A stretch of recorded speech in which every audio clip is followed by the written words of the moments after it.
পদত্যাগ করেছেন নেপালের স্বরাষ্ট্রমন্ত্রী সুদাং গুরুং। আর অনেকেই এই বিষয়টির উপর ভিত্তি করে সুদাং গুরুং এর সাহসিকতা এবং নৈতিক অবস্থানের প্রশংসাও করছেন। নেপালের এই মন্ত্রী একসময় জনপ্রিয় ডিজে ছিলেন। 27 মার্চ জেনজিদের ডিমান্ডে স্বরাষ্ট্রমন্ত্রীর পদে তিনি যোগদান করেন। স্বরাষ্ট্রমন্ত্রী হওয়ার পর তিনি নেপালের ভিআইপি কালচার বন্ধ করার জন্য কাজ শুরু করে দেন রীতিমতো।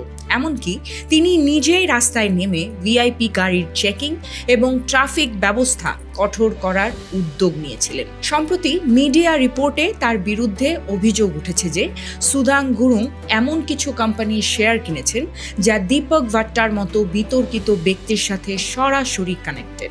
দীপক ভাট্টা সেই ব্যক্তি যে নেপালের পিএমএলএ সরকারের সাথে অবৈধ চুক্তি করেছিলেন। তার বিরুদ্ধে অর্থ পাচারের মতো গুরুতর অভিযোগের ইঙ্গিত দেয়া হয়, কিন্তু সুদাং গুরুং এর উপরে আরোপিত অভিযোগগুলো এখনো পুরোপুরি প্রমাণিত হয়নি। এমনকি এত কিছু ঘটে যাওয়ার পরেও সরকারের পক্ষ থেকে সুদাং গুরুংকে পদত্যাগ করার জন্য কোনো ধরনের চাপ দেয়া হয়নি, কিন্তু তিনি নিজেই সোশ্যাল মিডিয়ায় গিয়ে প্রকাশ্যে পদত্যাগের ঘোষণা দেন। এই পদত্যাগের কারণ হিসেবে সুদাং গুরুং জানিয়েছেন যে তার বিরুদ্ধে যে অভিযোগ আনা হয়েছে সেটি প্রমাণ বা তদন্ত চলছে, আর সেই তদন্ত চলাকালীন তিনি পদে থাকতে চান না, যাতে করে কোনো ধরনের কনফ্লিক্ট অফ ইন্টারেস্ট তৈরি না হয়। বর্তমান যুগে নৈতিকতার খাতিরে এভাবে ক্ষমতা ছেড়ে দেয়া সত্যি প্রশংসনীয়। আপনার কাছে কি মনে হয়? কমেন্ট বক্সে জানাতে পারেন।